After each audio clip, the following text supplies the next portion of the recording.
丑雌性为了怀上孩子，每晚都给自己下药，直到如愿以偿将雄性绑来山洞，并成功揣上了7个崽。就在他得意洋洋时，雄性们将他做的丑事曝光，女人因此挺着大肚子被流放。而沈岩刚穿过来时，正是快要生产之际，可原主已经饿了2天肚子，要是再不补充能量，别说生崽了，他自己要先交代在这儿。突然前面传来哼哼声，沈岩扒开叶子一看，是一只小山猪正在睡觉。女人瞬间双眼放光，抓到这只猪，今晚就能饱餐一顿。然而没等他靠近，小山猪像是有感应般醒了。女人可不想到手的鸭子就这么飞了，于是立马追了上去，结果没跑2步，直接掉进了一个洞穴里，肚子还疼了起来。不好，这是要生了。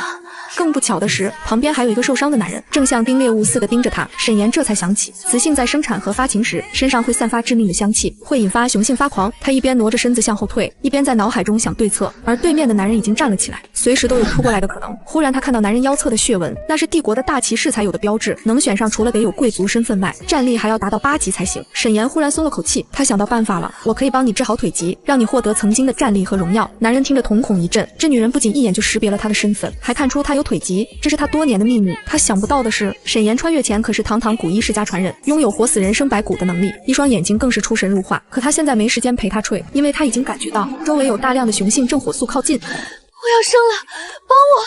只要你保护我这一次，我一定治好你的腿。男人沉默半晌，才点头答应。这时，远处4面8方传来的讯息，早已经发了狂。齐木也吓一跳，没想到这丑雌性能引发这么大的轰动。他赶忙走到洞口，释放精神力，将沈岩罩在安全范围内。不知道过了多久，丑雌性大叫一声晕了过去，随即身上散发的气味也变淡。齐木也没多想就冲了进去，结果看到瞠目结舌的一幕：7颗兽蛋正乖乖地躺在地上，一胎7崽。就连 S 级生育值的雌性也办不到的是，眼前的丑雌性居然做到了。这样珍贵的体质，要是在王城，不得成为贵族们疯抢的对象。如此珍贵的生育体质，竟长在这样一个丑雌性身上。就在齐木也感慨之时，一个花豹雄性闯了进来，眼见拳头就要捶在他的后脑，怎料男人身躯一转，躲避的同时又重拳出击，花豹直接被摔飞几米远。冲在其他半道的雄性瞬间刹车，脑子也清醒了一半。这就是高等纯种雄性的力量吗？太强悍了！齐木也像王者一样睥睨着他们。冷喝声一出，这群雄性吓得往后一缩，撒腿就跑。之后男人才猛地屈膝抱住自己的右腿，如针扎的感觉让他额头上的青筋暴起。看来他的腿疾又加重了，明明他方才连一半力量都没用出来。这时洞穴中的一颗蛋滚了出来，他伸手一捞，蛋壳上散发的高等精神力顿时让男人雄身一震，这是王者才有的气息。难不成沈岩的受夫是王族之人？等他抱着蛋回到洞中之时，沈岩已经醒了，他一脸不可置信看着自己生的蛋。这颗也是你的，小崽子比较胆大，自己跑出来了。忍不住惊讶这小崽子的生命力，还没破壳就自己跑了。他将6颗蛋放在一起，乖，以后我就是你们的慈母了，有慈母在，绝不会让你们饿肚子。一旁的男人看到这一幕，心里也暖暖的。真没想到这雌性虽然长得丑，却是一个好母亲。但有一点他很不解，就是沈岩的受夫怎么让他一个快生产的弱雌性独自待在荒郊野外。沈岩没敢把自己的真实情况拖出，只敷衍说自己的受夫有事外出，很快就会回来。我叫阿言，谢谢你刚刚帮了我。经过刚刚一遭，两人此刻都有些饿了。齐木也拿了处理干净的山猪和野鸡，沈岩却有点犯难，生肉他是真的吃不下啊。最后还是问齐木也要来了伙食，点燃了坑里的枯树叶，接着找到一块平整的石板，在上面烤肉。随着温度越来越高，肉片开始滋滋冒油。齐木也早就看得一愣一愣，这雌性不仅真的会用火，还会做高级烹饪师才会的熟食。等待中，女人还递给他一片原汁原味的肉香，油滋滋 Q 弹的口感，这简直是他雄生吃的最好吃的东西。沈岩看着他满足的样子，自己也迫不及待地吃了一块，不错。虽然没有调料，但比我想象中欲美味多了。第二天，经过一晚上的休息，沈岩的体力也恢复大半。他闭上眼睛，用意念打开了灵泉。这里可是他的百宝箱，里面种植水产家禽应有尽有。最值得一提的便是那一池生鸡水，能治疗各种疑难杂症。他随手舀了一杯生鸡水，等会帮齐木野治疗腿疾时要用。又取了2条黑鱼和1只死鸭。等男人抱着一捆草回来时，见到他手上的东西，大吃一惊。你这些东西都是哪儿来的？给，昨天说好的，借你的食物我会还。这是还给你的2条鱼，吃完饭我就帮你医腿。齐木也瞬间转移的注意力，立马开始打下手帮忙。只是两人都没想到，他们烤鱼的香味引来了其他兽人。几个灰熊雄性馋的直流哈喇子，站在洞外大声叫嚣。他们打了一早上的猎，连个兔子毛都没看见，正愁不知道回去如何向此主交代，就有现成的食物送上门来了。齐木也看出了几人的意图，熊眼一眯：你们是想抢食物？兽神有规定，凡是兽氏大陆的雄性，不能强取其他兽洞中的食物。你们这样做，不怕被兽神惩罚？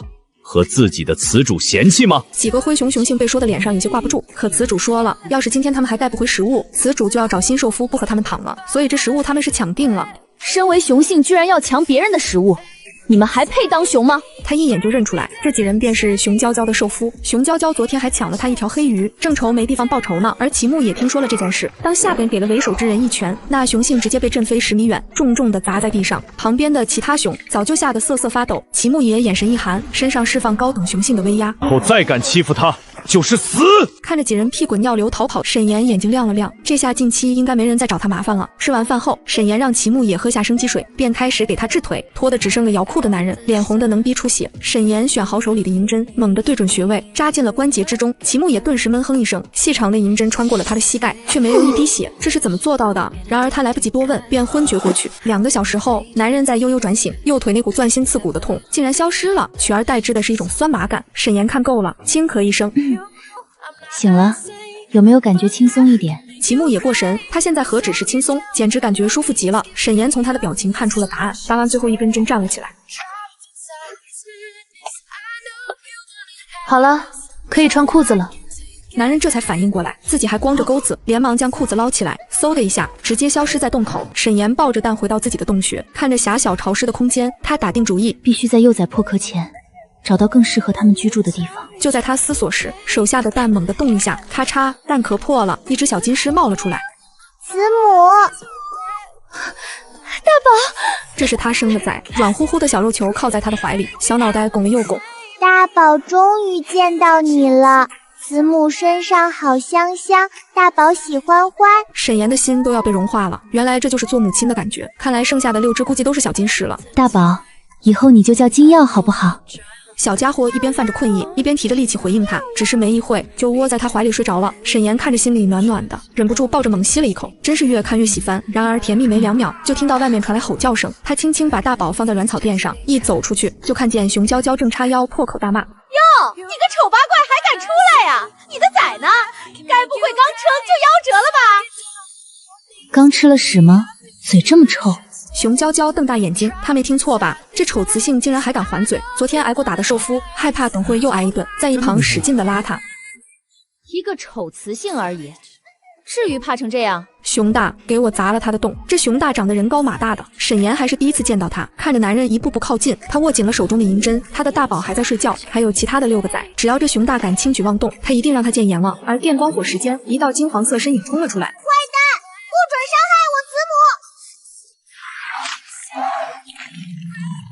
熊大被小金狮的尖牙咬痛，他脚下用力一挤，小金狮断了线的风筝瞬间飞了出去。大宝，沈岩整颗心都卡在了嗓子眼里。大宝才刚出壳，怎么受得住这样的伤害？就在他以为大宝会被摔成泥时，齐木也从天而降接住了小家伙。沈岩立马冲了过去，将他放在腿上检查，结果刚一碰到肋骨时，大宝就疼得嗷嗷叫。沈岩摸着那根断掉的肋骨，心疼得无法呼吸。而一旁的齐木也同样的生气，竟然对刚出生的幼崽下此毒手，他要让他们后悔。这时熊娇娇却不知死活的泛起花痴，甚至当着自己受夫的面就开始搔首弄姿，只要你跟了我，我可以把部落里最好的位置给你，每个月让你躺5天咋样？哪知从头到尾，齐木也连个眼神都没有给他。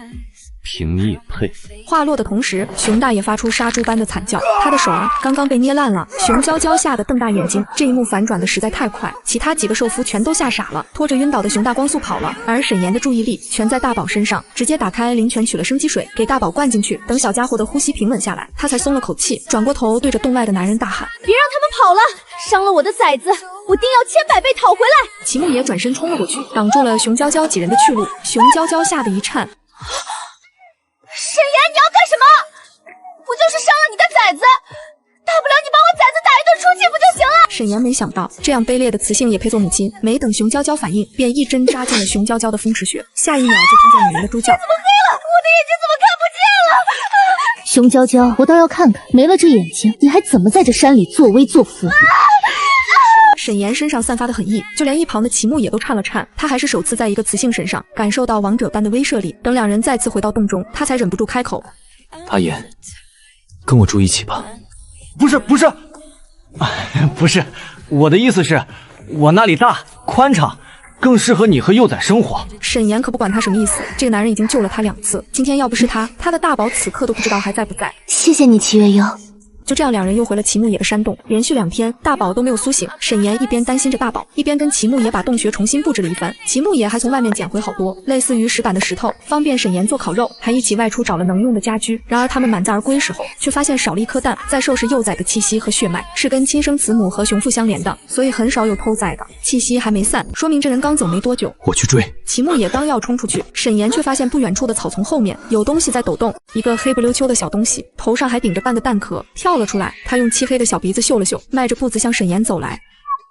慈母，你是二宝的慈母。奶乎乎的声音让女人心头一颤。老大是只金狮，老二是黑豹，这在整个兽界大陆历史上都是从未出现过的神迹。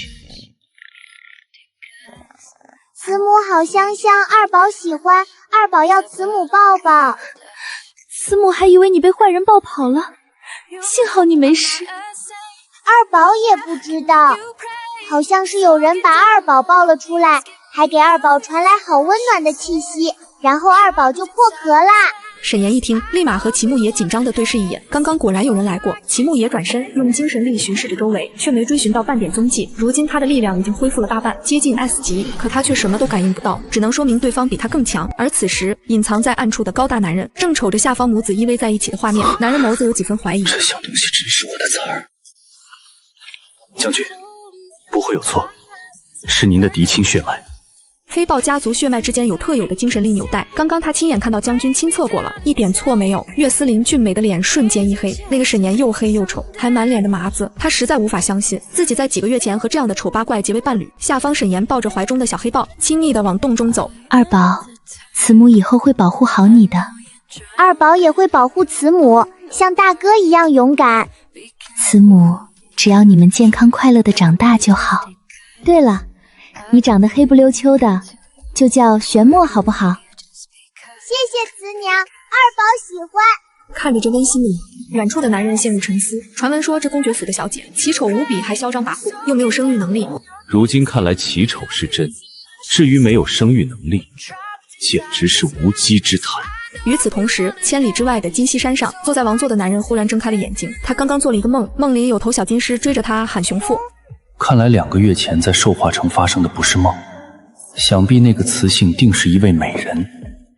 传令下去，我耶律齐已有此主，我要亲自接他回山。而这边沈岩刚刚熬好鲫鱼汤，还用石板煎了兔肉和鸡蛋。齐木野则听他的话，用竹子编了几双筷子和竹篮。沈岩还给他讲了竹笋的各种吃法，可以降低血脂和尿酸。你的腿疾就是长期不合理饮食造成的。躲在暗处的岳思林早就被馋得流口水，但他怎么也想不到沈岩还会治病。那个齐木野，如果他没猜错，可是曾经王城中的第1勇士，听说在战场上经历了事故，精神力严重衰退，可他此刻探查到已经恢复到 S 级。能做到此事的，除非是传说中从未出现的3S 级医师。这个丑雌性真不简单啊！下面的沈岩还在和齐木野普及，用竹子做的房子也很不错。就在他们商量如何建造时，大宝醒了。沈岩开心的同时，也不忘帮他检查伤势，好在恢复的还算不错，甚至全身的胫骨更加强健了。他心中一喜，忍不住轻轻挠他的小肚皮。小家伙咯咯的笑个不停。两人的打闹把草甸上的二宝吵醒了。小黑团子揉了揉眼睛，慈母，二宝也要。你们都是妈妈的乖宝贝，虽然不是同一个品种，但都是慈母生的亲兄弟，要有爱，相互保护，知道吗？2个小家伙都严肃的点头，表示他们会听妈妈话的。沈岩嘴角上扬，有这样2个天使宝宝，他这个便宜妈真的值了。齐木也在门口偷偷看了好一会，心里也燃起了一股暖意。他小时候一出生就被丢给熊夫带，不是在训练就是在训练的路上，哪有机会能和慈母这样亲密？于是微笑着走近让他们吃饭了。沈岩看着蹲在旁边流哈喇子的2个宝，他故作严肃的开口：大宝、二宝，这个呢叫筷子，专门用来夹菜的。以后我们吃饭都要用这个，才会干净卫生。接着又示范了竹碗和竹筒杯的用法。大宝和二宝一看，瞅着自己的小爪子，泛起了难，但又十分想学着慈母的样子。于是大宝卯足了劲，一下变成了一个金发兽耳的奶娃娃。哇，大宝你会变身了，太可爱了吧！直接抱起来亲了又亲。旁边的二宝一看，也努力憋着气，可憋得头上的毛都炸了，没有能成功变身。暗处的岳思林也忍住不住捏紧拳头，加油啊二宝！结果下方的二宝坐在地上哭了起来。二宝也要变身，二宝也要变成小娃娃，要慈母亲亲。二宝不哭，二宝还小，变不了身很正常，不伤心哦。慈母喂你就好啦。大宝试着用筷子夹了一块，但因为不太稳，半道掉下来。大宝笨笨，大宝不会用筷筷。没关系的，大宝，慈母陪着你，慢慢练习就好了。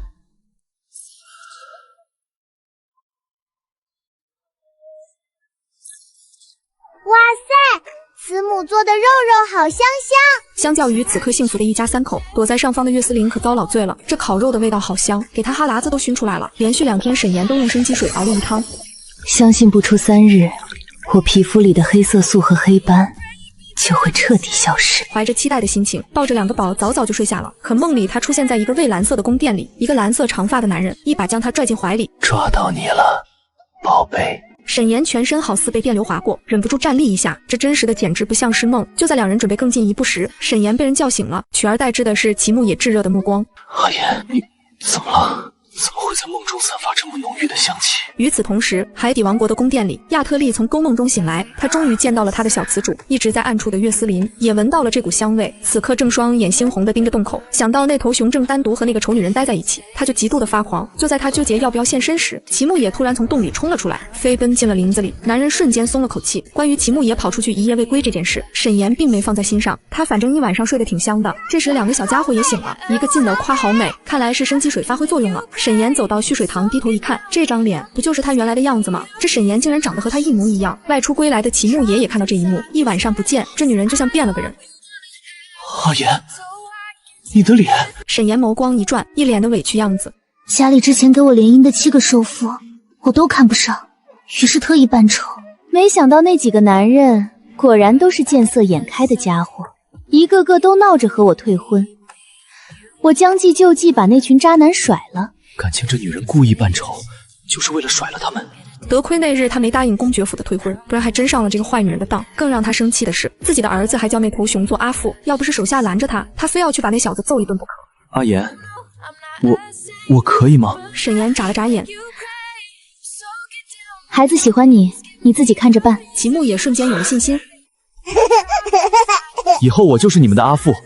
阿父会像慈娘一样保护你们的。沈岩嘴角一勾，男人到手了，这下他和孩子也算有保障了。沈岩开心了，但暗处的岳思琳却心塞了，自己的儿子叫别人爹，自己的老婆快被人抢走了。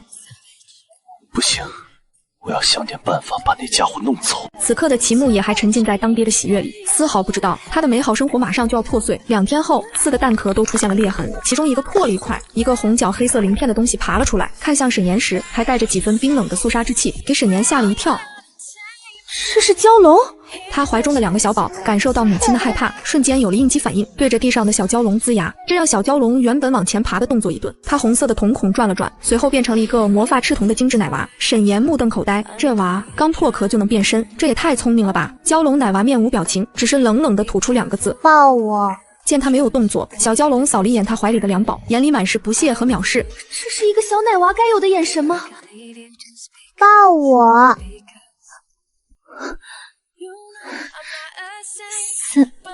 三宝。蛟龙张着小胳膊保持着动作，好似只会说这句话抱，那小模样就像是在下命令。沈岩咽了咽口水，感觉拗不过他，管他聋不聋呢，亲生的亲生的。他缓缓蹲下准备伸手，结果2宝哇的一声大哭起来。慈母不要抱这个怪物，2宝怕怕。小蛟龙瞬间瞳孔一竖，目光冷冷地定在2宝身上，这一眼吓得2宝哭得更大声了。慈母，大宝也怕怕。女人此刻才意识到问题的严重性，她身为一个母亲，怎么能害怕自己的孩子呢？其他兄弟也会趁此孤立她。她深吸一口气，赶忙哄着2个小家伙：大宝、2宝不要怕，他是你们的3弟，是一条小楼龙，就像你们2个一样，是不同的品种。大宝作为哥哥，第一个站了下来，表示自己以后也会保护3宝的。2宝见大哥都那样说了，自己也忍着眼泪有样学样。沈岩欣慰地摸了摸2宝的头，然后对小蛟龙伸出了手：3宝，来，慈母抱。沈岩刚接触到，不由得一颤，孩子天生体寒，怎么这么凉？3宝，冷不冷？不。正当沈岩心酸时，另一个蛋壳都破开了，火红色的小雪狼爬了出来。你就是我的慈母，快点抱我！这让怀里的小蛟龙不乐意了，盯着地上的小雪狼说 no。小雪狼也目光一狠，不行，就抱我！两人仿佛马上就要打起来。大宝和二宝在一旁大气都不敢出。这时，另外2个蛋也发出了破裂响声，同时跳出一只小白虎和小白狐。沈岩人彻底麻了，完了，7个蛋，6个都是不同品种，这原主也太……他张大嘴巴说不出一句话，小白虎和小白狐却吵得不可开交，争论谁是哥哥谁是弟弟。明明是我的蛋壳先碎的，你欺负不利，我要告诉慈母。我本来就先出手，我的爪子先挨踢。这时，一只火红的绒球滚了过来，将2人分开。再吵我就把你们一人打一顿。沈岩看着这一幕，无奈地叹口气。你们非要争哥哥哥？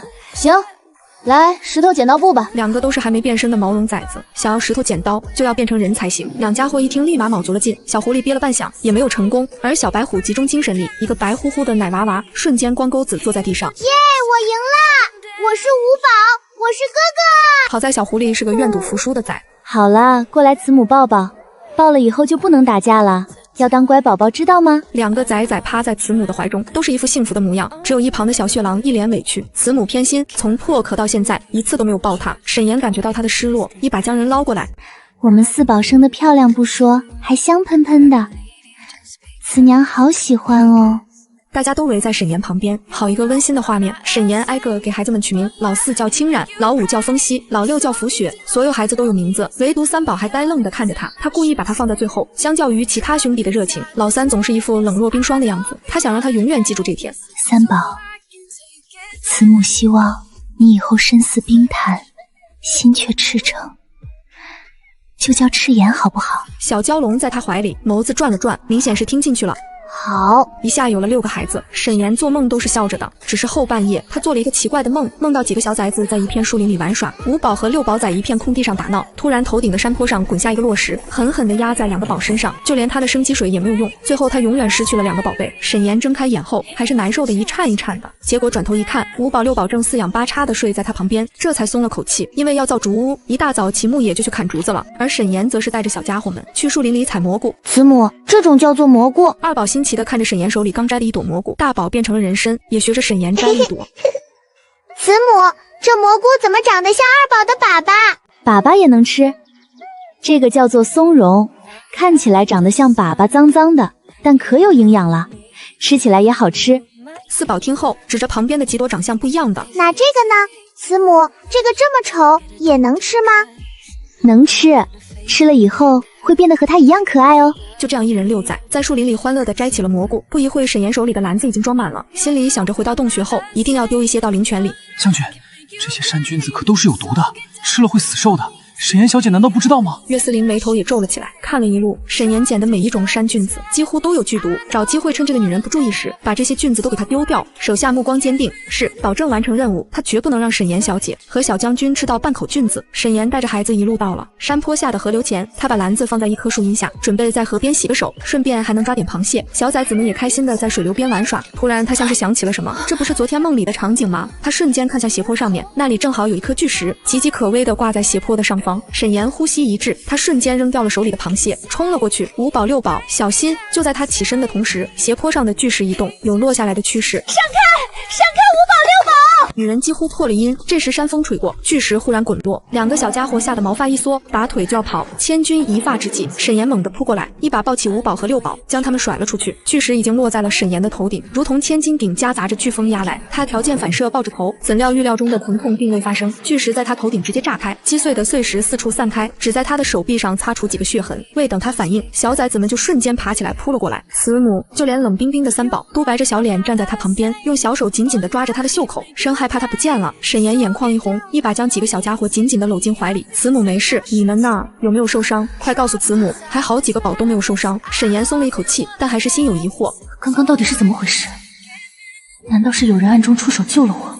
岳思林也长长的呼出一口气，幸亏他出手及时。另一侧的虚空中站着2个人，黄子叶按绝美邪似的面容上透着几分讶异，还真是他的崽。旁边的属下也震惊不已，大帝师真的是蛟龙幼崽，是您的孩子？原来他的儿子是排老3，名叫赤炎。这是远处传来焦急的声音。阿言，你没事吧？阿言。沈岩刚好含着笑意回眸，终于让人看到了他的脸，绝美的玉颜，似水如波的眼眸，瞬间撞进了黄子夜的眼中。他的心剧烈的抖动一下。齐木也担心沈岩还有内伤，执意要抱他回去，而暗处的岳思林则咬牙切齿，这只该死的熊，明明是他的功劳，他救的，却让他先抱了，手下在旁边都不敢吭声。啊！我的蘑菇呢？怎么变成了山猪？齐木也敏锐地探了探周围，这山猪明显是刚抓住不久，还没完全断气。沈岩差点气死了，他气鼓鼓地怒吼：“是谁？谁偷走了我的蘑菇？滚出来！”还给他换成了一只猪。他不想吃山猪肉，他就想吃蘑菇啊！小崽子们也仰天怒吼：“是哪个坏蛋偷走了我们的蘑菇？还回来！”回到山洞，齐木也一边为沈岩清洗伤口，一边询问：“这菌子有剧毒，你摘它们做什么？”当然是吃啊，有毒那是你们不懂处理，那可是山珍，比肉还好吃。我本来还打算做小鸡炖蘑菇的，现在看来他之前做的梦是预知梦，而且他身边还有神秘力量在保护着他和孩子。齐木也认为是自己没有保护好沈岩，气得跑去砍竹子泄愤，并带回了3只肥硕可爱的竹鼠，想送给沈岩当宠物。怎料女人一开口便是：“这玩意不吃多浪费啊，那可是大补的东西。”这让3个男人同时惊掉了下巴。那些豪门小姐豪掷千金都难求的宠物，他居然拿来吃。接下来的操作更是看呆了众人。女人手法娴熟地给竹鼠一刀封喉，看到了吗？这竹鼠的内脏和骨头都有极高的药用价值。看，这个价值更大，泡酒喝能治疗高烧。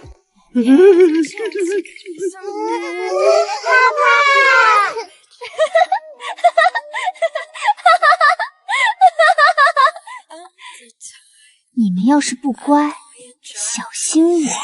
小家伙们连连保证自己会乖乖听话，然而温馨的气氛很快被打破。齐木也察觉到一群实力不弱的人正在靠近，而沈岩也突然眼前一黑，出现模糊的画面。齐木也与一个长相酷似他的男人拥抱，却被对方用匕首刺中心脏，当场毙命。画面结束，沈岩猛地回过神，一把抓住齐木野的胳膊，小心，一会儿不要和对方有近距离接触。齐木也以为女人在心疼他，不仅心里一暖，点头答应后便转身离去。只是他前脚一走，沈岩再次看到了预知的画面，一群人正高速向山洞袭来，不出10分钟便会抵达。他明白这次估计等不到齐木野了，只能靠自己。大宝，带崽崽们躲好。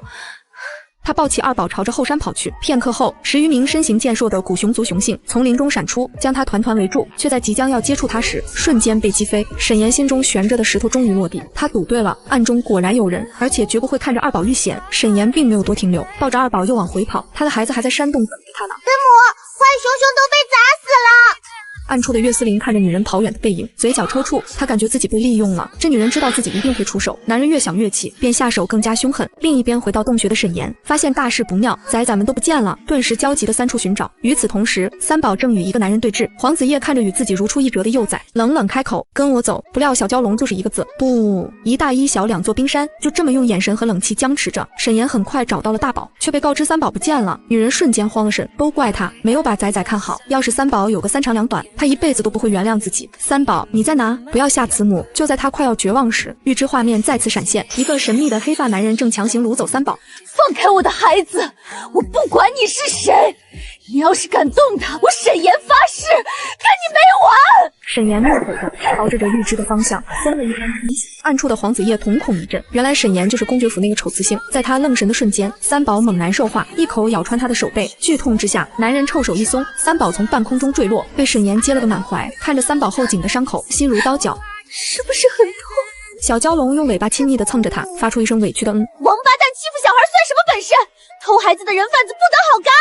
我已经记住你的背影了，下次让我见到，我一定弄死你！沈岩骂完仍不解气，抓起一块石头朝着预知中的方位砸过去，然后才抱着3宝转身离去。黄子夜额头上迅速鼓起一个大包，他捂着额头，心里却都是疑惑，这雌性怎么知道他的方向的？与此同时，齐木野已将所有敌人击溃，他没想到口口声声说着要接他回去的大哥，此次前来是为了灭口，甚至当初自己在战场出事，也是出自这个好大哥之手。我会带你回家族接受审判，当年战死的上万战士，我也会为他们讨回一个公道。齐家出大事了，请3公子快速回府。看着齐木野走远的背影，岳思林的下属笑得老奸巨猾。这下我们将军少了一个情敌。另一边沈岩也回到洞中，让他欣慰的是，面对3宝的蛟龙形态，其他幼崽没有丝毫恐惧，反而充满了天真的好奇。哇，3宝有鳞片。山洞里一片和谐的氛围，然而一波未平，一波又起。子母，七宝不见了！沈岩的心又一下提到了嗓子眼，是他让大宝将蛋藏在水下的。此刻除了焦急，他更多的是自责。留下一句在这里等我后，便毫不犹豫地跳进河水里。时间1分1秒过去，躲在暗处的岳思林和黄子叶都心急难耐。就在他们准备现身营救时，沈岩抱着女儿游出了水面，失而复得的感觉让他泪流满面。子母，小七终于找到你了。听着女儿软糯的声音，沈岩心疼地将她紧紧抱住，一遍遍地安抚。岸边的其他幼崽们早已哭成一团，看到慈母安全归来，立刻扑上来紧紧抱住她，生怕再次失去母亲。在沈岩的安抚下，他们很快将目光转移到妹妹身上。这么漂亮的小美人鱼，一个个都看呆了。这时大宝愧疚地走上前：七宝，对不起，是哥哥没有保护好你。听着大宝的话，三宝也低下了头。照顾七宝的任务是慈母分配给他和大宝2个人的，可他偏偏被那个坏人带走了。想到这，三宝抬着一双肃杀的眸子，狠狠地瞪了虚空某个方向一眼。黄子叶原本还在震惊，沈岩生了7个不同的品种，不仅生出了他这稀有的蛟龙族幼崽，还把水下王族的人鱼幼崽都给生出来了。要知道，水下人鱼王族统领着整个水下王国，尊贵程度不亚于整个陆地的王族，结果又对上了自家儿子这狠辣怨恨的一眼。可要不是他，这小人鱼还不一定会出壳呢。人鱼幼崽需要遇水才会破壳，一直待在干燥的地方，能出壳才怪。这难道不算是他的功劳？而暗处的岳思林，除了震惊，更多的是后怕。要是这个女人真的出了什么事，他还找谁生2胎去？这个想法一出，岳思林不禁老脸一红。而下方的小七已经成了哥哥们的心头宝，小丫头被哄得咯咯直笑。沈岩看着自己笑颜如花的女儿，心里也甜蜜蜜的。七宝，慈母给你取名乐西，希望你一生越喜。七宝喜欢花，七宝就叫乐西，好听。得到了名字的小七开心的被沈岩抱着一起往洞穴的方向走，其他小崽子跟在身后，叽叽喳喳的好热闹。而就在沈岩走出这片空地时，深塘的深水之下，隐隐浮出了一双冰蓝色的眸子。乐西这个名字取得不错，不仅他的女儿满意，他也满意。没想到他的小雌主竟然生活在这荒山野岭，还为他生下了一个女儿。刚刚还为了他的女儿奋不顾身的跳下水中，差点命丧水底。要不是他及时在水中为他渡了些水养，他怕是长眠于此了。看来他是得好好感谢他。只是他眼睛扫了一下四周，不过既然这2人迟迟不敢现身，那可就别怪我后来者当上了。而暗处的黄子叶和岳思林看着沈岩走远，原本都欲转身离开，突然感受到一股强悍的气息，2人几乎同时看向了那处深塘，可叹息后却发现什么人都没有。真是越来越有意思了。沈岩一路走回洞穴处后，整个人傻在了原地，小崽子们也都看愣神了，张着大嘴。这就是竹屋啊，好大大！是古熊阿父回来了吗？一群小崽子们开心地往里面冲去，绕着面前绿茵茵的建筑到处找司木野。然而沈岩却感知到这是其他陌生雄性留下的气息，所以这竹屋不是司木野建的。但谁建的不重要，重要的是他和孩子们有栖身之所了。既然有人喜欢背后做好事，那他就享受就行了。折腾了一天，沈岩准备为孩子们做一顿丰盛的大餐，庆祝女儿的到来。而此时已经来了有1日的耶律齐，隐在暗处，金色的长发随风微动，看着自己亲手搭建的竹屋，他满意的点头。本王搭建的竹屋怎么样？身后的3个手下累得气喘吁吁。王啊，这竹屋你只出了1/10的力，其余都是我们3个搭的，你怎么好意思说的？明明人家那司木也都走了几里路了，你还非要现身，威逼利诱的要了人家建造竹屋的图纸，还急匆匆的跑回来，急切的想把竹屋给阿颜姑娘建好，讨人家的欢心。结果要讨欢心的是王，苦的却是我们。耶律齐已经在心里幻想和沈岩举行盛大婚礼时万人来贺的盛景了。然而他并不知道，未来他是被打脸最惨、追妻路最漫长的一个。沈岩中午准备做个土豆焖煮薯，然而当他去蓄水池洗土豆时，再次愣住了，池中竟然冒出了一条鳞片绚丽、五彩斑斓的海鱼。沈岩当即就笑了，逗我呢？淡水塘里出现了一条海鱼，这合理吗？那鱼在水里也仰着头和他对视，甚至身上的鳞片还一点点的泛起了红潮。亚克力为了接近沈岩，所以直接把自己变成了一只鱼。他心跳加速，还稍稍的对着沈岩吐出来一个泡泡，试图讨他的欢心。而沈岩整个人都麻了，拿起手里的土豆就对着他的脑门砸了下来。下一秒，海鱼鱼肚皮一翻，就浮在了水面上。厉害呀！这位鱼兄惨了。话说，鱼有雀雀可以割吗？这这鱼吃了，该不会延年益寿吧？想着，他手里就摸出了一根银针，对着这鱼的后尾处就扎了一针。这下刚晕过去的鱼又疼醒了，条件反射的鱼尾一弹，溅了沈岩一脸水。沈岩皱眉，啪的反手一巴掌扇在了鱼头上。这下这位老哥彻底老实了，晕得邦直，不动弹了。见这鱼不弹了，他又把针往里面捅咕了一下，然后拔出针一看，没毒，随即起身准备煲鱼头汤。可是正待他把鱼按在地上，兴致勃勃准备下刀时，手里的鱼突然醒了过来，瞪着一双惊骇的鱼眼看着他，然后对着他口吐人言。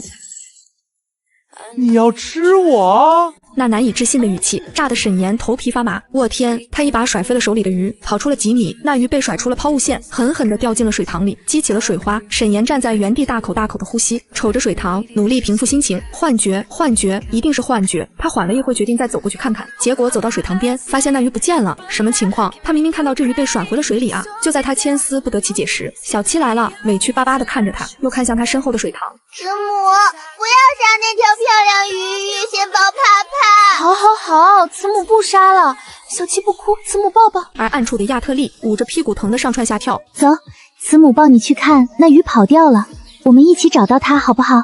啊，终于要找我了吗？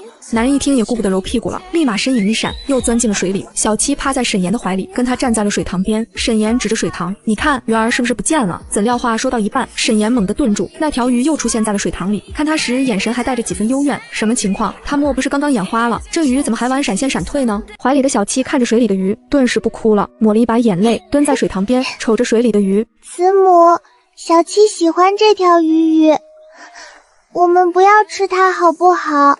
这条鱼说它也喜欢我们，要一直陪着我们呢。水里的亚特利听着，感动欣慰的流出了鱼泪。是他太天真了，他把这女人放心上，可他却把她放刀上。还是自家闺女暖心，知道护着她。沈岩并不意外小七能听懂鱼话，毕竟他是人鱼族，天生可以跟着鱼沟通和共鸣，索性就答应了女儿的要求。暗处的黄子叶和岳思林敏锐地打量着小七和水里的鱼，他们猜到这人可能是小七的生父。待会儿趁没人，你下去试探一下那只鱼。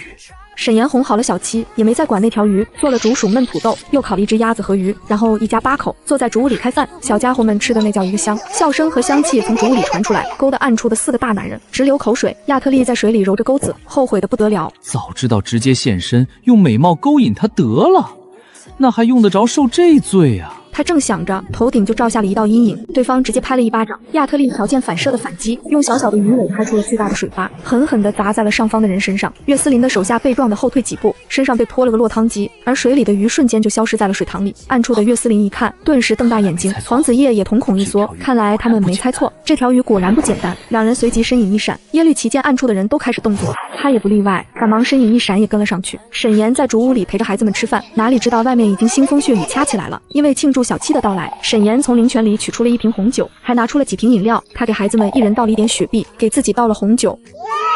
来，宝宝们，干杯，庆祝我们的小七成功出壳。好耶！我们有妹妹啦！干杯！慈母，大宝可以自己睡，不用慈娘哄哄。慈母累累，大宝想让慈娘也休息，一起睡觉觉。这是我的第1个孩子啊，怎么会这么懂事？今天为了找三宝，大宝的脚都划伤了几道口子，还磨出了水泡。我当时就看见了，却因为忙着找三宝，忘了关心他。沈岩心里一酸，此刻只想抱着他。大宝，慈母给你揉揉吹吹，我的大宝今天受痛了，慈母好心疼。大宝从出壳到现在从没有哭过，一直都懂事的让人心疼，可此时却因为他这句话感动的落泪。沈岩摸着他的头，温柔地回望着他。慈母想告诉你，你虽然是哥哥，但同样是慈母为娘捧在手心里的宝宝。大宝在他怀里，心里的郁结之气就像是在这一刻被疏通了。他不仅是哥哥，也是慈母的宝宝，慈母也一样在意他爱他。他听着，心里既开心又幸福。大宝知道了，大宝再也不会一个人忍着了。大宝睡着了后，沈岩因为酒意没散，一时兴起，走出了院子，想在林子里透透气。却猛地对上一双暗青色的兽眸，好漂亮的九尾白狐，简直美得不像话。沈岩愣愣地看着他，而跟他对视的白狐抬腿就准备跑。沈岩一看他要跑，急了，赶忙追去。于是乎，他逃，他追，他插翅难飞，哪知酒劲上头的女人没跑2步就脚下一滑，向着斜坡滚了下去。本以为这次真要饮恨西北了，却跌进了一个温凉的怀中。男人护着他，停靠在了一棵大树上。沈岩被他身上的香气迷住了，借着月光缓缓地抬头。我的个老天爷啊，好美的一张脸，还扣着他的下巴，猛地一拽，附在了他的唇上。涂山南顿时忘记了呼吸，他脑袋炸响，电流一丝丝划过，而暗处的几个手下下巴就要惊掉了。一向不准人靠近3尺之内的少主，竟然就这么被这雌性啃了！完了，这雌性怕是要嘎在少主手里。可等了半晌，也没见少主动手。原来涂山南在沈岩凑上来的瞬间，就认出那是2个月前在兽化城夺他清白的雌性。他大手瞬间掐住了他纤细的腰肢，准备夺回主动权。怎料下一秒，怀中就传来均匀的呼吸声。是的，沈岩睡着了，在招惹了别人后，自己扯上了。涂山南喉咙干哑了一瞬，一把打横抱起了怀里的小女人，身影消失在了这半山腰。下一秒，闪现到了竹屋前，可刚走2步，就被人拦住了去路。4个修长尊贵的身影将他齐齐地围在了中间，挡住了他的去路。男人们身上的气势像是刚打过架一样，戾气很重。放开他！黄子夜一头墨发飞舞，一双暗红色的眸子也紧紧地盯着涂山南手里的女人，而耶律齐周身环绕着金色流光，像是要随时跟涂山南拼命。你们跟我打来打去，没想到倒是让这人捡了便宜，这到底该怪谁？岳思林冷冷地扫了亚特利一眼，对着涂山南暴怒：我让你放开他！相比较其他3个，岳思林是越想越气。刚刚4个爹已经在森林里打了一场了，几个来来回回下来，谁也没占到谁的便宜。他们倒是打得热火朝天，家却被这个小白脸偷了，还真是螳螂捕蝉，狐狸在后。他越想越气，拳头直接挥了过去，可涂山南却轻松避开，一边护着怀中的人，一边云淡风轻地开口：他睡得香甜，你们就不怕把他伤到或吵醒吗？没人来摸摸。温热无骨的小手就这样搭在了涂山南的胸口，而其余的4人瞬间僵住了，眼睛弯了又弯，只有白某人一脸享受的样子，还故意对其他4人露出一副挑衅的笑。你们看，是他喜欢摸我，不愿意放手的。你要不要脸？明明是你抱着他，身为一个雄性，随便跟雌性接触，不觉得害臊吗？无碍，大不了让他给我负责就是了，让他做我未来的雌主便好。反正清白已经给了他了，他这辈子不可能再有第2个女人。你未来的雌主，你经过阿言姑娘同意了吗？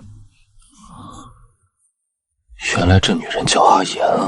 岳思林懒得再啰嗦，他提议用雄性的方式解决，堂堂正正打一架。可涂山南却不为所动。爱打架是你们喜欢的解决方式，但我不喜欢。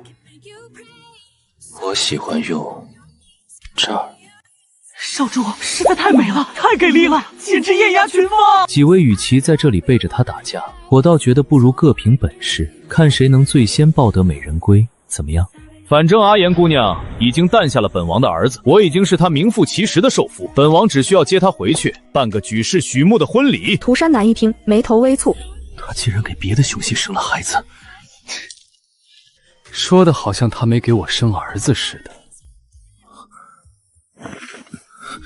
他还给这只豹子生了孩子。是啊，谁不是呢？我也有一个女儿。涂山南的脸又沉了几分，3个了。他不自觉看向一旁的蛟龙男人，只见那冰冷的男人看小丑似的看着他，呵，这不屑的呵声不言而喻。涂山南顿时唇瓣失色了，他抱着沈岩的手，报复似的掐了他一把。感情他都给他们生了孩子。别闹，乖。这个坏女人夺了我的清白，还给这么多雄性生了孩子，还让我乖，想得美。她就是王城里那位公爵府的小姐，正是和大家都有婚约的那位。不过，貌似你们几位都解除婚约了吧？赶快回家确认，如果真的退婚了，务必给本王重新提亲。原主的联姻对象怎么都找了过来？就是因为他们，原主才会被流放，受尽了苦楚。怎么有脸来的？涂山南已经懒得去争论，他只知道这位沈岩小姐是他找了2个月的人。本以为他这辈子只能做个清心寡欲的太监，是沈岩让他知道什么才是真雄性，于是直接抱着人就回了主屋。可是让他万万没想到的是，一进屋他就感受到了血缘气息。躺在那边地上的7个小崽子里，有一个竟是他的崽。那是我的血脉。这个男人怎么还不把我放下？就悄悄地掀开了一点眼皮，向上看了一眼，不料抱着他的涂山南刚好低头，与他来了个四目相对。沈岩吓得瞬间就闭上了眼，可一切已经晚了。男人低笑了一声，醒了，在我怀里睡得香吗？妖孽！涂山南见他身体紧绷了起来，嘴角缓缓勾起。要不今晚我一直抱着你睡怎么样？就当是感谢你当时在兽化城夺了我清白的回忆。轰，不是吧？这个男人也是他孩子的其中一个爹，该不会是来跟他抢孩子的吧？想到这，他警惕起来。然而男人却还在那喋喋不休。为了找你，我可是费了好大的力气。你说我如何惩罚你呢？只是话还没说完，整个人直挺挺的倒了过去。小样，还惩罚我？我还没告你非礼原主呢。啧啧，美得不像个男人，可惜啊，还是倒在了我的兽皮裙下。他瞅了一眼身后的7个小崽子，唯有六宝跟他的狐狸儿长得极为相像。看来这就是六宝的亲爹。外面的4人看着涂山南迟迟没有出来，几人开始焦急。岳思玲捏着拳头，那狐狸怎么还不出来？属下也不知道啊。这只狐狸狡猾得很，该不会是在屋子里对那女人做什么吧？就在几人疯狂脑补时，沈岩手上拽着一只脚，一脸无语的拖着一个人走了出来。那人倒在地上，直挺挺的。路过主屋台阶时，那男的还狠狠地撞在了台阶上，连续3下发出了轻响。这下集体沉默了。亏我们还胡思乱想了半晌，没想到这狐狸立着进去，横着出来。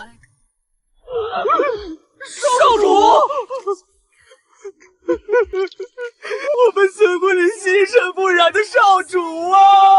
沈岩一路把涂山南拖到山坡处，然后想也没想的就把男人踹了下去，给4人看的是又喜又怕。喜的是小狐狸没搞定女人，怕的是自己好像也费劲。沈岩抛完人后，大摇大摆的走回了主屋，关门的时候还冲着虚空的方向扫了一眼，然后美美的去睡觉了。几人被他这一眼扫得有些心虚，都不自觉的瞥开了眼。沈岩一觉睡美了，但涂山南却是顶着一头包醒来的，睁开眼时头昏脑胀。他只记得昨晚，他话还没说完就晕了过去，醒来就成了这样。他站起来手一挥，优雅的打了个响指，身上的衣袍顿时净白无尘，干净如初，然后迈步向主屋走去。睡醒的沈岩一打开门，就被满院子的鲜花惊掉了下巴。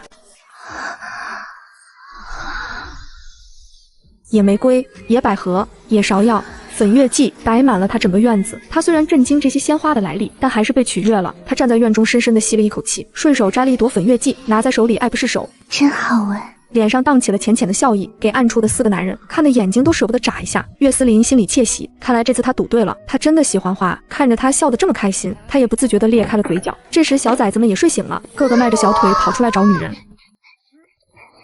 慈母2宝睡醒了，哇，好漂亮的花花，好香香，好闻闻。慈母，7宝好喜欢这些花花，5宝也喜欢，好漂亮。涂山南看着从屋子冲出来的6宝，内心说不出的激动。我真的有孩子了，曾经不敢奢望的子嗣，此时就这么鲜活的出现在了我的眼中。啊！我们少主有孩子了！天啊！这么说少主没病，我们9尾白狐一族有希望了。少主，既然沈岩小姐连孩子都为您生了，这么珍贵的雌性，你得想办法获得她的欢心，尽快带她和小少主回狐族完婚才是啊。涂山南温润的脸上勾起浅浅的笑，看着院子里捧花的女人，即使昨晚被沈岩虐待了，他也没有丝毫怨气。本少主自有打算。沈岩喜欢这些花，用脚趾头想也知道是躲在暗处的几爷子送的。正当他一边欣赏着鲜花，一边做饭时，哪知天空又下起了花瓣雨。沈岩仰头，一片玫瑰花瓣正好掉在他脸上。哇，下花瓣雨了！花瓣怎么会从天上下来？哇，好漂亮！几个小崽子兴奋地拍着手，沈岩也惊讶了一下，站起来正要好好欣赏一下，结果花瓣越下越密，就像是直接往下倒一样。更夸张的是，就在他疑惑时，一大桶的花瓣对着他砸了下来。慈母小心！沈岩整个人被埋进了花瓣里，他嘴角抽了抽，什么玩意儿？制造浪漫不是让他们制造坟墓给我。慈母，你没事吧？快出来，7宝来救你！哪个坏蛋倒的花瓣？我慈母都被埋进去了！坏蛋！怎么撒的？让你撒花，不是让你倒花。王，刚刚手滑了，是属下的错。那现在该怎么办？王，还撒吗？撒什么撒？没看到我儿子和沈岩都生气了吗？真是蠢的可以。成事不足，败事有余。沈岩站起来后一脸无语，特别是石锅里煎的蛋上都被花瓣遮住了。喵的！他气得狠狠地瞪了一眼上方。耶律齐收到了这一眼。沈岩该不会看到我了吧？王，别怕，沈岩小姐看不见我们。耶律齐松了一口气。慈母，院子都被花瓣瓣遮住了，怎么办呀？能怎么办？慈娘继续打扫呗。大宝听后懂事的跑过去拿起小扫帚，耶律齐瞬间愧疚的看着大宝，无意之中给自家儿子找了个活干。慈母，好软软，好玩玩。小家伙蓝色的头发在花瓣中衬托得像个人间精灵。我的女儿实在太可爱了，太好看了，沈岩太会生了，我好喜欢，好想亲亲抱抱举高高。皇子夜看着站在那里像个小冰块的三宝，眸光也柔和了几分了。100年了，蛟龙族终于迎来了第一个幼崽，这是部族唯一的新生命，集万千宠爱于一身。暗处各自的爹目光都聚集在自家儿子身上，越看越喜欢。沈岩瞅着这群小崽子，心下触动，走过去把小七抱在怀里转圈圈。我们西西喜欢啊，那慈娘等西西玩够了再打扫好不好？好，慈娘最好了，西西最爱慈娘了。慈母最好了，西西最爱慈娘了。七宝喜欢，那哥哥也不扫了，哥哥等七宝玩够再扫。七宝开心的从沈岩怀里跳下来，也香香的在大宝脸上亲了一口。耶，妹妹亲我了。旁边的几个小家伙一听，都跑过来，妹妹，我也要。二宝也要妹妹亲亲，五宝也要。沈岩坐在花瓣中，被孩子们围着，幸福极了。吃完饭后，沈岩刚拿起扫帚准备打扫，脚下猛地刮起了一阵风，瞬间把地上的花瓣卷走了。这下不用扫了，但也连着他人一起卷飞了啊！他整个人直接被挂在了大树上。沈岩吓得魂都要跳出来了，对着虚空怒吼：谁干的？这群鬼迷日眼的男人，找死吗？哪来的这个大风风？谁干的？谁吹的风欺负我慈母？五宝，别上来，你们就乖乖待在下面。谁让你使这么大的力？没想到蛟龙族的人不仅神秘，还很笨。大帝师，这谁知道沈岩小姐这么轻啊？不过，这正是您英雄救你的时候啊！说话间，沈岩踩着的树枝断裂，下方的小崽子吓得齐齐尖叫。沈岩闭着眼睛，想着自己这次非死即残了，怎料跌进了一个冰冷的怀抱。他瞬间睁开眼，对上了一双暗红色冰冷的眸子。黄子夜斗篷鼓动，墨发飞舞。沈岩微微张嘴看呆了，好绝色，好冷的男人。这脚跟三宝的一模一样，这人难不成是三宝的阿父？那天在竹林偷走三宝的人，好像就是这副样子。这个该死的人贩子！沈岩瞬间从痴迷变成愤怒，啪，一巴掌扇在了对方的脸上。男人冰冷的眸子一寒，捂着脸震惊地看着他。混蛋，就是你偷我的孩子是吧？我打死你个人贩子！说着还摸出了一块砖头，狠狠地敲在了黄子夜的头上。砖头瞬间拍成了2半，黄子夜还来不及反应，他简直不敢置信，这女人连给了他2下。宝宝们，给我上！就是这个坏蛋偷走了三宝！坏蛋！原来是你个坏蛋，偷走了三宝！敢欺负三宝，咬死你！崽子们瞬间呲着牙，就奶凶凶地冲过去，抱住黄子夜的腿，狠狠地咬了下去。最关键的是，他儿子也在其中，咬得比任何人都还用力，痛得黄子夜头冒冷汗，腿都迈不开。而沈岩也没闲着，拿起扫帚就往他身上呼，完全就是一家人群殴他一个。暗处的几人嘴巴张得能塞下一颗鸡蛋了，惊呆了一个个。够了！沈岩顿时手下一停，拿扫帚指着他的鼻子。嚯哟，你个偷孩子的贼，你还有理了？你还凶我们？男人实在不解，明明他都隐身了，这女人是怎么发现的？他试图解释。误会了，我并没有偷孩子。就知道他肯定不会承认，是吗？三宝，你说，把你强行抱走的人是不是他？真是我的好大儿啊！看到了吧，小孩子是不会说谎的。没错，是我私自带走了三宝，但我是他的亲生阿父，见自己的孩子本就是理所应当，那不叫偷。亲生阿父，你说是就是，你说孩子是你的就是你的，你生了吗？你养了吗？我认识你吗？没经过我的同意就私自带走我的孩子，那就是偷。你这种什么都不付出就想当爹的人，我见多了。给老娘滚远点儿！三宝只有慈母，没有爹。想抢我的孩子，除非我死。凭什么？我把孩子生下来带大后，一个个都想坐享其成，想得美！不就是有过一夜吗？大家都是成年人，你不会玩不起吧？这个该死的女人，我何曾这般被人嫌弃过？怎么盯着我干嘛？不服啊？不服憋着，反正我的孩子没有阿爹。难道想让三宝做没有爹的孩子吗？谁说的？想给他找爹还不简单？就我这自身条件，有的是人排着队。暗处的四人一听，顿时紧张起来。怎么能让别的男人当他们孩子的爹？绝不允许这种事发生。小崽子一听，立马支持沈岩。没错，我们慈母这么美美，会给我们找很多阿父。古熊阿父就是我们阿父。黄子叶已经气得听不见声音了，害怕吓到崽子们，直接消失在了原地。沈岩手里捏着银针，瞬间松了一口气。他那些话不仅是对这个蛟龙说的，也是对暗处的那几人说的。他们应该也会学乖了，少打他孩子的主意。刚刚凭空抓住一块砖头，沈岩发现自己那未知领域的空间好似能用了，所以急急忙忙的就回了主屋。在几个小崽子玩耍的空隙，他立马打开了灵泉，准备查探那片未知领域。没想到还是白茫茫的一片，一眼看不到尽头。但他之前扔进去的一些杂物正端端正正的堆放在一起。看到那辆随手扔进去的电动车，他嘴角抽了抽，竟然还有一辆三蹦子。他可真是个人才，因为忙着准备凛冬的到来，所以沈岩检查完那处空间后，就带着崽子们去到之前。他发现有黄泥的地方，小崽子们在旁边玩耍，他蹲下用铲子挖了几块下来，然后趁几个小崽子不注意，放进了灵泉空间，正干得起劲，身后就响起小崽子的哭声。沈岩猛地回头一看，天下居然下起螃蟹了。师母，天上长怪物了！唉，真奇葩。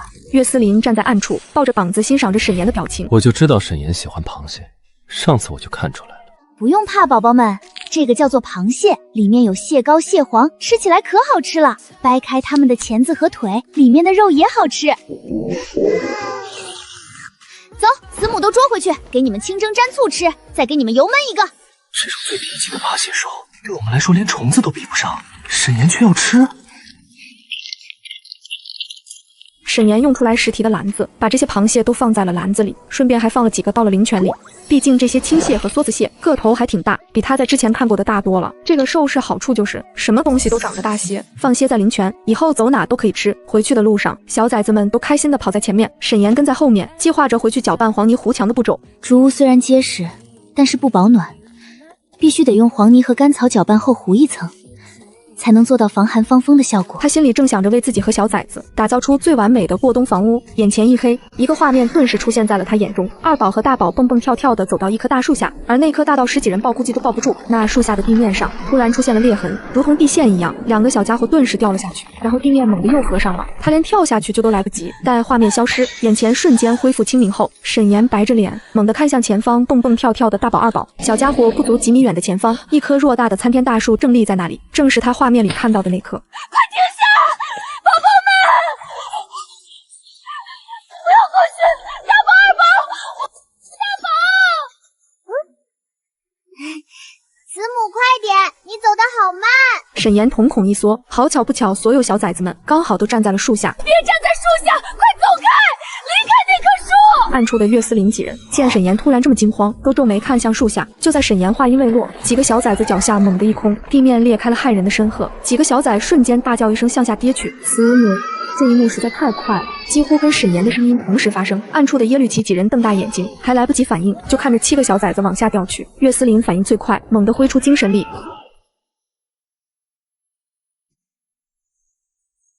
用藤蔓圈住了其中2个，而其他的已经来不及了。就在这千钧一发之际，沈岩猛地扑过来，手里掏出的大网一下子都住了掉下去的3个小崽子，猛地一甩，网里的3个小家伙被甩回了地面，而他的身子一滑，脱离了重心，向下跌去。所有人的心都飞了出来。挂在裂缝处下的大叫的6宝和7宝，也在同一时间被2道身影搂了回去。短短呼吸间，所有小崽子们都安全地回到了地面，只有沈岩向下坠去。沈岩看着上方安全的小崽子们，一颗心终于落地。慈母。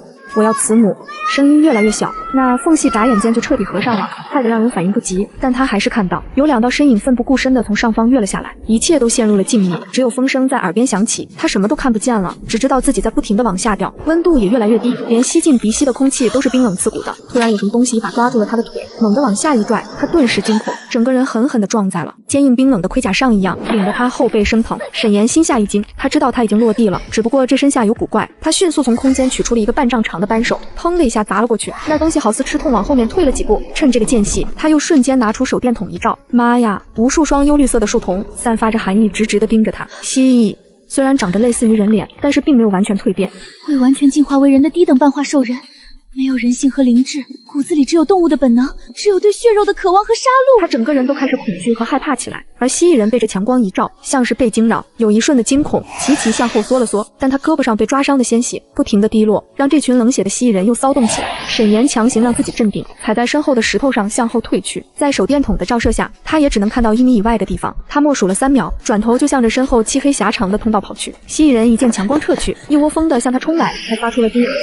嘶。沈岩压根不敢往后看，只能拼命地跑，越过乱石堆砌的狭窄通道，钻进了一处泥潭。沈岩淌过伸至脚踝处的稀泥，一路狂奔，身后的蜥蜴人在狭道处堵住了，对着他嘶叫，但还是有些钻了过来，向他冲开。他拼命地奔跑，眼看就要跑出这片泥塘，哪知他脚下一绊，整个人狠狠地摔在了地。这时，一个蜥蜴人瞬间向他扑来，巨大身躯就要压在他身上。沈岩瞳孔一缩，手中匕首在千钧一发时掏出来，狠狠地捅进了扑过来的蜥蜴人腹中。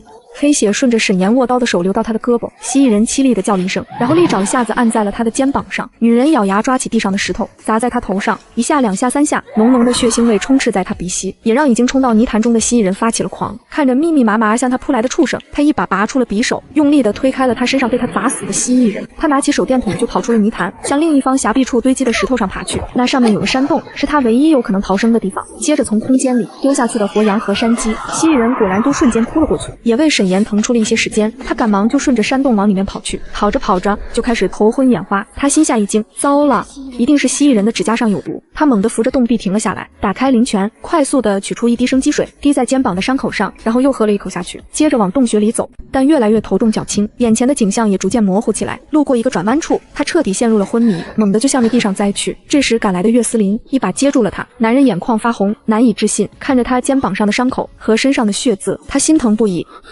这么小小弱弱的一个小雌性，她到底是怎么坚持下来的？那么高的深渊，她竟然还活着。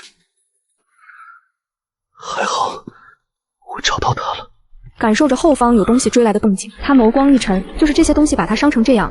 他心下猛地一沉，散发出杀意。沈岩是被热醒的，他迷迷糊糊看着眼前披着黑色长袍的男人，好帅，真好看，看着就很是解热。他对上男人那暗绿色深邃的眼眸，舔了舔干渴的嘴唇，好热，好难受。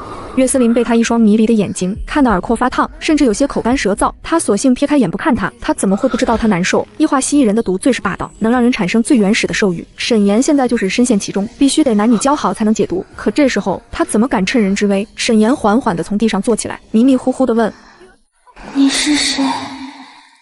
这是在哪儿啊？”你不认识我，我叫岳思林，也是二宝的阿父。沈岩低着头揉着脑袋低喃：“二宝的阿父是谁？”他的记忆都是溃散的，迷糊的要死。之前你遇到洛氏和古熊族人追杀时，就是我在暗处救了你和二宝。我知道你不喜欢好凉快，好舒服。沈岩，你清醒一点，知道我是谁吗？沈岩现在就像是抓住了救命稻草，哪还想他是谁？猴急的他已经把滚烫的小手迫不及待地伸进了他的胸口。沈岩，你看清楚我是谁！但是女人已经吻了上来。就在两人准备进一步时，一道清冷且夹杂着温怒的声音自两人头顶传来：“你们在干什么？”岳思林动作一顿，抬眸看了上去，就见涂山南端端正正地站在他们跟前，眼眶微凉地看着他和沈岩，一双眼睛死死地盯着坐在岳思林身上的沈岩。这个女人，她为了救他跳下这万丈深渊后，没有休息过一刻，找他差点都找疯了。没想到他们还有功夫干这些，我要是再来晚一步，这两人是不是不知天地为何物了？沈岩因为被向着涂山南，但是听到这声音，他就认出是被他扎晕扔到了山下的狐狸。是六宝的阿父。这么说，这两人就是当时裂缝合上时他看到的那2道跳下来的身影。没想到他们会奋不顾身跳下来救我。但此刻尴尬的是被别人撞了正着。为了躲避即将可能会发生的修罗场，索性他直接眼一闭，装晕。做什么你没看到吗？还需要我跟你说明？岳思林好事被人打断，这会一肚子火。涂山南温良的眸子夹杂着寒意。怎么？听你这口气，是我打扰了你们？那我现在人都站在这里了，你们还要继续吗？是要表演给我看吗？岳思林顿时耳廓发烫，脸色有些不太好。你要是想看，我倒是不介意，只是我怕扫了妍妍的兴致。妍妍还临时给她换昵称了，沈妍人麻了。涂山南冷嗤一声，妍妍叫的还怪好听。看来你下来不是救他，而是想趁我们都不在抢占先机是吧？你还要在他身上坐着吗？话落见他一动不动，他觉得有些不对。怎么不说话？是不是他强迫你欺负你了？沈岩紧眯着眼睛，尽量让自己放低呼吸，降低存在感。没看到他晕了吗？还喊。岳思林也才反应过来，趴在怀里的人好似没动了。沈岩，沈岩，沈岩，醒醒！涂山南好看的眸子彻底凉了，压根就不省人事！你竟然敢在这个时候对他做这样的事！还好我来得及时，你到底对他做了什么？岳思林也愣住了，还对我又扑又亲的，这会儿怎么突然没动静了？难不成是热毒攻心了？他中了异化蜥蜴兽的毒，我是打算给他解毒，我怎么可能会对他做什么？不信你自己看。涂山南看到沈岩被蜥蜴人抓伤的伤口，神情猛地一怔，那伤口泛着紫色，一看就是剧毒。这时洞穴的后方突然传来了动静，一只蜥蜴人毫无征兆的从漆黑的洞道里扑了过来。涂山南待看清类东西的长相时，眸光一沉，瞬间一掌劈了过去。涂山南这下是相信岳思林的话了，手指一抬，不再给这只畜生留活路，飞机起一颗石子，从蜥蜴人身体里瞬间穿过，一击致命。沈岩趴在岳思林怀里，忍不住叫绝：强啊！这男人温润如画的外表下，竟然隐藏着这么厉害的身手。蜥蜴人数量众多，遇着缠斗并不是办法，得先给他解毒。毕竟刚才他已经斩杀了一群蜥蜴人了，但他发现这畜生压根杀不完，不知道这深渊下究竟生活了多少只。涂山南一听，倒是也认同，把他给我。不行，别以为我不知道你在想什么，你就是想给他解毒。他不劳你费心，我会负责他的安全。就凭你刚才在他昏迷时不经过他的同意就擅自做主替他解毒，你有什么资格负责他的安全？本将军与他本就有婚约在烧，为他解毒有什么问题吗？有婚约的又不止你一人。两个人剑拔弩张，大有打一架的架势。沈岩眯着眼睛，听着身后蜥蜴人的声音越来越近。再这样耗下去，到底还要不要出去了？他深吸一口气，缓缓地睁开眼睛。那个，有什么仇什么怨，要不等我们出去了你们再说，或者等我下次中毒，你们再石头剪刀刀决定谁来帮我解，怎么样？沈岩咳了一声，从岳思林怀里跳下来。岳思林感受着怀里一空，顿时有些失落。他看向沈岩。异化蜥蜴的毒不能不解，再挽回危及性命，没有什么比先给你解毒更重要。涂山南也深知异化蜥蜴毒的厉害，他不可否认的点头。沈岩，我是不会让你死的。你在我们两人中选一个解毒，只要是你亲口选的，我就认。啥玩意儿？还让我选一个，有点受宠若惊了。下次吧，下次有机会一定找你们。我毒已经清了，不用解了，还不快跑！别发愣了，蜥蜴人都追上来了。说着，他就率先往另一侧通道跑去。两人反应过来，立马跟上了他。沈岩掏出了手电筒，漆黑的洞穴瞬间通明。两人虽然很好奇，但也知道此刻不是问这个的时候。沈岩来到一个三岔路口，一时犯了难。涂山南观察着这里。我刚刚来时，好像没路过这里。我也没见过有这个路口。沈岩站在3个路口中间没有动作，他早在那会跟蜥蜴人搏斗后，就发现这里的洞道如同迷宫，这里9转18弯，大肠包小强。但我刚刚还是凭借着第六感和微弱的风向，顺着一个方向走，才遇到了岳思林。而这狐狸很明显也是从另一个方位通往这里与他们相遇，那说明刚才那个地方是个交汇点。那现在面前的3岔路中，就必定有一条是通往外面的路。走左边吧，我感觉走左边能出去。你的感觉能准吗？我倒觉得走右边更有胜算，别的不敢说，我们狐狸最擅长的就是找洞穴，对洞穴的转向和风向还是比较了解的。豹子，说一下你进来时周围的环境和情形。岳思林听着这声豹子，觉得很亲昵，他得意地瞅了一眼涂山南，说明自己来时的方向。我刚才探过左边的路，是死胡同。狐狸，说说你的。涂山南听他喊他狐狸，温润的面容上挂出了丝丝浅笑，然后得意地回看了岳思林一眼。我掉下来时是落在了一处崖壁上，下方是一处沼泽，我在那处耽误了些时间，然后在崖壁上找到了一处洞口，顺着洞口走了差不多半个时辰，就到了刚才我们汇合的地方。狐狸在洞道走了半个时辰，豹子走了1个时辰，无形之中等于说狐狸在沼泽处耽误了半个时辰。难不成他在那找处遇到了什么？哼，耽误那么长时间，你该不会是掉到了沼泽里，出不来了吧？我那处通道怕也是回不去了。我来时将那处洞穴入口击塌后封住。岳思林一听就知道他一定是遇到了什么。沈岩见他没打算继续说，也不追问，他根据他们三人掉下来的环境做出了判断，然后看向岳思林，把你的毛借我一根，最软最细的毛，我只要一根。岳思林不知道他要做什么，但当着两人的面，原地变成了兽身，漆黑油亮的皮毛，健硕的四肢，高大的身躯，看上去威风凛凛。沈岩顿时看呆住了，好大好帅气的一头抱抱，他甚至能想象到二宝长大后的样子。庐山南也愣了一下。成年雄性从不会在人前主动展示自己兽身，因为这样相当于把自己小时候和最真实的一面展露了出来。看来这个豹子对沈岩当真是有心的。拔吧，你想拔哪儿就拔哪儿。沈岩看着伸到自己跟前毛茸茸的大脑壳，两眼放光，他抬起手，不由自主地放在了他的脑袋上，手不受控制地摸了两下。岳思林一怔，感受着沈岩的抚摸，好羞。庐山南眸色沉了沉，他突然想起那晚沈岩在树丛里发现他的兽身时，也是两眼放光，欣喜得不得了，还直接向他扑来。难不成他喜欢他们的兽身？黑豹有些享受，忍不住用大脑袋蹭了蹭他的手心。庐山南看不下去了，不是要拔毛吗？瞬间把沈岩撸抱的兴致唤醒了，他反应过来，将手伸到了抱抱的颈下，我轻点拔，应该不疼。说着就拔了一根下来，拔一根毛而已。岳思林当然不疼，但是却被他的话温柔到了。他瞬间变回了人身，甚至耳朵都是红的。涂山南扫了他一眼，心里有些不爽快。沈岩看着手里细软的长毛，他打开了手电筒，站在3条道的中间，然后轻轻地将毛发从手中丢落。他紧盯着那根毛，见它轻飘飘的在洞口处自由的偏移，然后慢慢往下落。旁边两人虽然不懂，但是明白他在侧风，顿时新奇了起来。他们之前怎么没想到这个方法？很快就确定了方向。他们朝着中间那条通道走，走了好一会，温度越来越低，就连手电筒上都开始泛起了水雾。沈岩被冷得有些发颤，身后的岳思林和涂山南就像是心有灵犀一样，同时脱下了外套，就要往他身上套，结果两人的手撞在了一起。穿我的，我的暖和。豹子的皮毛哪有我们做狐狸的暖和？穿我的。沈岩看着两人举在半道的衣服，他咳了一声。那个，其实要是不介意的话，我可以2件都穿的。我怕冷，毕竟2件都穿会沾上彼此的气息，他们可不想自己的衣服沾上对方的臭味。好了，不给穿，那他就冻着吧。正想着，他就打了个喷嚏。这下两男人也不吵架了，同时把衣服搭在了他身上，耳根子总算清静了。沈岩终于松了一口气，提着手电筒继续往里面走。而他不知道的是，而地面众人也正身处在水深火热中。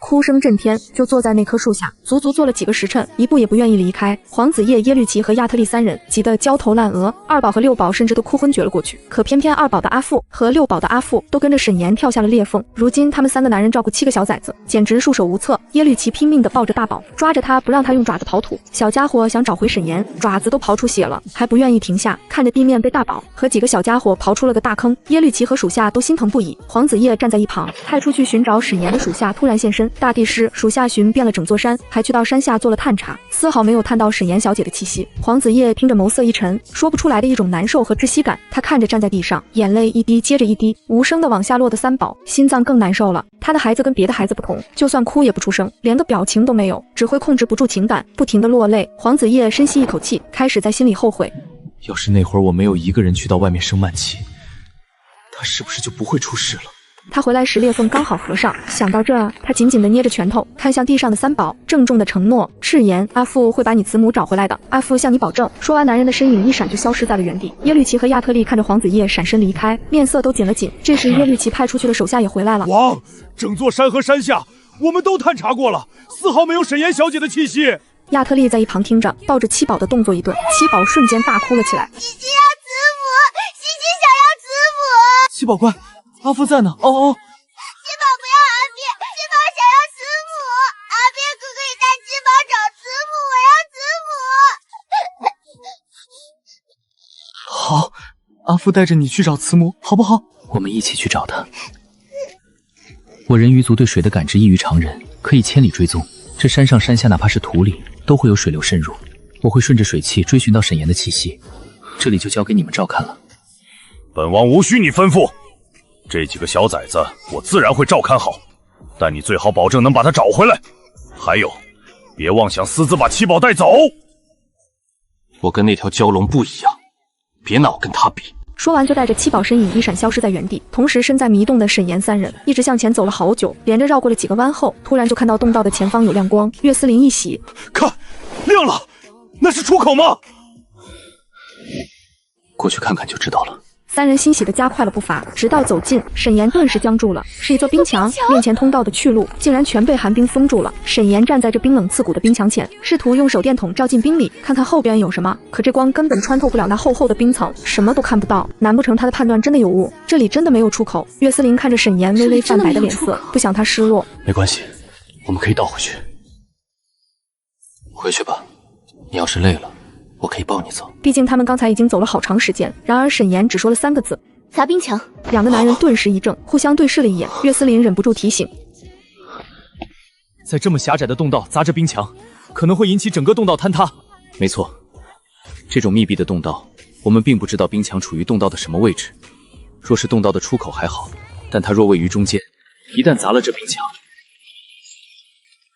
这里肯定全部坍塌，我们就再难出去了。沈岩当然知道这风险有多大，但是他那会测的风绝对不会有错。他相信自己的判断，他看向两人，眼神中透露着坚毅。你们说的我都知道，信我一次。砸了这冰墙，我们一定能出去。两人看他这么认真的样子，又互相对视了一眼。在他们看来，这冰墙是万万砸不得的。但此主大人已经发话了，他们只有无条件的相信。最坏的结果，大不了就是跟他一起死，反正他也为他们诞下了子嗣，不愁没后了。我叫涂山南，你可要记住了，沈岩。沈岩听着一颤，才反应过来，这一路下来，他还不知道这狐狸的名字。他嘴角勾起，歪着头回应了他一个笑。好，只要回去后你不跟我抢孩子，我会记住你的。岳思林和涂山南不再犹豫，提起精神力，同时出手，一掌劈了过去。强大的力量如同千斤之锤，砸在了那冰墙的中心点。砰！冰墙受力出现裂缝，下一秒，冰墙瞬间炸开，碎冰如尖锐的冰刀一般飞散开来。两人几乎是同一时间挡在了沈岩的身前。几秒过后，没他，三人瞬间松了一口气。看来他赌对了。沈岩拿起手电筒，立马向着里面照了过去。光线看到的地方很空旷，很静谧，很大，看不到边角。直到光线聚集在一个巨大的石雕时，沈岩瞬间吓了一跳，手里的手电筒都差点扔了出去。岳思林和涂山南也惊住了，怎么啦？两人赶忙抬起头，随着手电筒的光线缓缓地看了一圈，100米高的石雕，巨象石雕，一共有8个，矗立在这偌大的空间里，面容凶狠、怒目、严肃，人面兽身，看上去威严庄重，神圣不可侵犯。这是什么地方？不知道，像是一个大殿。这像神殿。你是说传闻中兽神的神殿？兽神的神殿这么玄幻？我也是猜的。